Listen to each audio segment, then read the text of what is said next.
All right, so today we're going to talk about the Tennessee Volunteers, but before I delve into that, I want to say that this may possibly be my final video with this current set behind me. I'm currently constructing a new set in my room that I'm going to unveil to you guys next week. I'm excited for that, and I'm excited for you all to see it, but for now, I'm just going to leave you with that suspense as I delve into the Vols. So you hear this phrase a lot that teams and people are defined by how they respond to adversity. And that's very true, and that's a statement that I resonate with. But I also want to add to that statement by saying that people, teams, organizations are also defined by how they handle success. And that's how Tennessee is going to be defined this year. Historically, Tennessee has been an exceptionally successful program. National championships, 10, 11, even 12-win seasons. They've been great in the past. But in recent years, the past 10, 15 years, they've had a lot of underwhelming seasons, even when expectations were high. In fact, their last 10-win season, before last year, of course, was in 2007. So winning 11 games last year was astounding for that program. It's very exciting. It's heading in a great direction, but the question is, how does the team, how does the program handle that success going into 2023? Was 2022 just a successful single season, or is this going to be an extended, elongated era of sustained success for the Vols? That's the story that we're going to see unfold this year, and I'm very excited to sit back and watch it. The bad news for Tennessee is that they lost a lot of impact, talented players last year. Hendon Hooker, number one, and I've been saying it with him. The Detroit Lions selected him this year in the 2023 NFL drafts, and I'm telling you right now, he has a lot of upside in the NFL. He could even become their franchise quarterback. I thought he was one of the top three, yes, I said it, top three quarterbacks in college football last year. An absolutely remarkable talent. Jalen Hyatt, the speedster, incredibly challenging to cover in college football last year because of his speed, and I think he'll be a difference maker because of that at the NFL level as well. And of course, Cedric Tillman, who people in the NFL are raving about right now. I think he'll be an influential player at the next level as well. So losing three core guys like that is something that can be an obstacle for the Vols. But I'm curious to see if guys like Jalen Wright and Scroll White will step up and make names for themselves this year.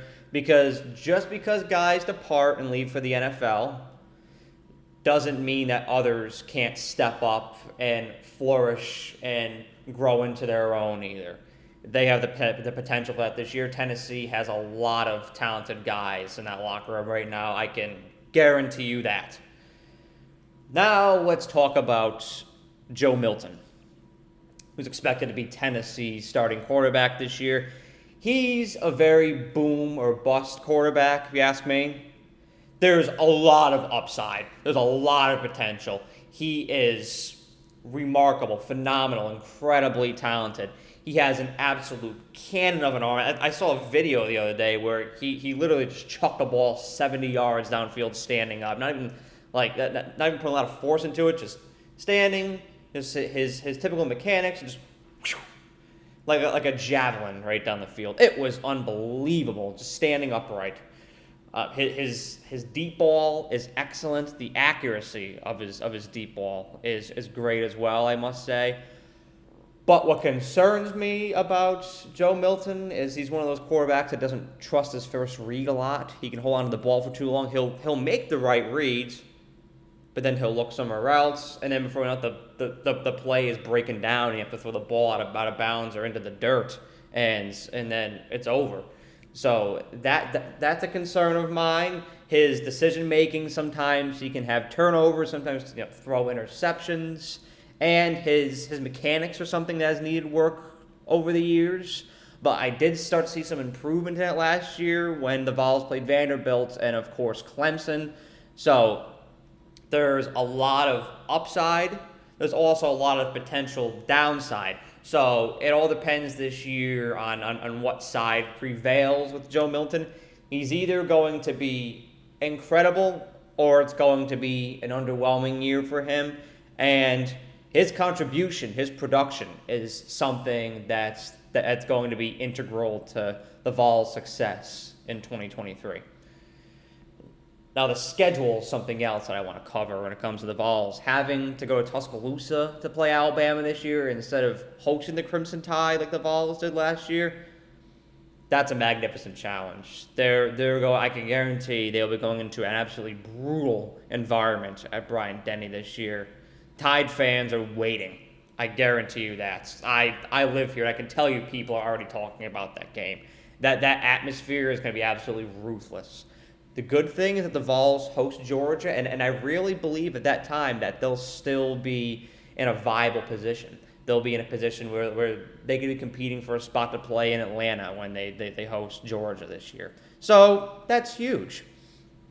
And they're playing Texas A&M at home this year, which I'm excited for that game. That's an interesting matchup that we don't get that often. So two legendary top-tier programs in Tennessee and Texas A&M clashing this year. I can't wait to watch that. I think they match up pretty evenly. But those are three very challenging games for the Vols this year. And winning all three of those will definitely be an uphill climb. Good thing is that their non-conference game, the FBS opponent they're playing Virginia, who has struggled to get momentum over these past couple years. So hopefully Tennessee can capitalize on that this year.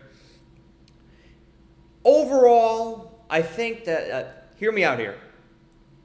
I think Tennessee has a lower ceiling than last year because of the impact players that they lost, but they have a higher floor because they're so well coached by Josh Heupel. They've had a lot of traction as a program, so I can't see the Vols winning any less than eight games this year. But I struggle to fathom the idea of them winning more than 10. So I definitely see, I think realistic expectations are 9-3 or 10-2. They win the matchup with most games that they play, but they also play two teams that are championship caliber in Alabama and Georgia, and I think that it'll be very challenging for the Vols to win even one of those games. So not as much of an upside as last year, but not as much of a potential downside. They're more of a surefire team to win at least 8 games this year. But climbing to the top of the ladder, going to Atlanta, going to the College Football Playoff will be more of a challenge this year than it was last year, if that makes sense. But I'm excited to watch the Vols this year. I'm excited to see how Tennessee continues to develop as a football program. And if it will be a sustainably successful program, or if they just had a successful single season last year, I can't wait to see what Tennessee's trajectory is like this year. Have a great day. Thank you so much for watching this video.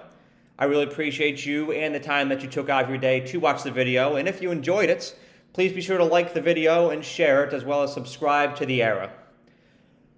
The more likes and subscribers I get on this channel, the more resources I can attain, and the more resources I can attain, the more value I can provide to you, the viewer.